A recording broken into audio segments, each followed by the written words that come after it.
بسم اللہ الرحمن الرحیم۔ جابر بن عبداللہ رضی اللہ تعالی عنہ کہتے ہیں کہ رسول اللہ صلی اللہ علیہ وسلم ہمیں تمام معاملات میں استخارے کی اس طرح تعلیم دیتے تھے جیسے قرآن کی صورت سکھاتے تھے۔ آپ صلی اللہ علیہ وسلم فرماتے، جب تم میں سے کوئی شخص کسی کام کا ارادہ کرے تو وہ فرض کے علاوہ 2 رکعت پڑھے، اس کے بعد یوں دعا کرے: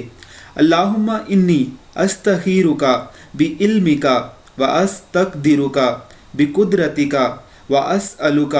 من فضلک العظیم فإنک تقدر ولا اقدر وتعلم ولا اعلم وانت علام الغیوب۔ اللہم ان کنت تعلم ان ھذا الامر خیر لی فی دینی ومعاشی وعاقبۃ امری فاقدرہ لی ویسرہ لی ثم بارک لی فیہ وإن کنت تعلم ان ھذا الامر شر لی فی دینی ومعاشی وعاقبۃ امری فاصرفہ عنی واصرفنی عنہ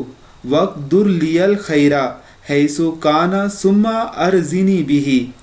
اے اللہ، میں تجھ سے تیرے علم کی بدولت خیر طلب کرتا ہوں، تیری قدرت کی بدولت تجھ سے طاقت مانگتا ہوں، تیرے فضل عظیم کا طلبگار ہوں۔ قدرت تو ہی رکھتا ہے، مجھے کوئی قدرت نہیں، علم تجھ ہی کو ہے، میں کچھ نہیں جانتا، تو تمام پوشیدہ باتوں کو جاننے والا ہے۔ اے اللہ، اگر تیرے علم میں ہے کہ یہ کام جس کے لیے استخارہ کیا جا رہا ہے میرے دین، دنیا اور میرے کام کے انجام کے اعتبار سے میرے لیے بہتر ہے تو اسے میرے نصیب میں کر دے اور اسے میرے لیے آسان کر دے، پھر مجھے اس میں برکت دے۔ اگر تیرے علم کے مطابق یہ کام میرے دین، دنیا اور میرے کام کے انجام کے اعتبار سے برا ہے تو اسے مجھ سے ہٹا دے، مجھے بھی اس سے ہٹا دے، پھر میرے لیے خیر مقدر فرما دے، جہاں بھی ہو پھر مجھے راضی بھی کر دے۔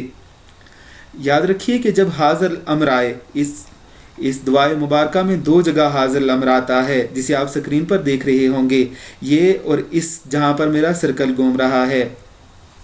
کرسر گھوم رہا ہے، تو یہاں پر آپ نے اپنے کام کا نیت کر لینی ہے، اسے اپنے ذہن میں رکھتے ہوئے یہ استخارہ کرنا ہے۔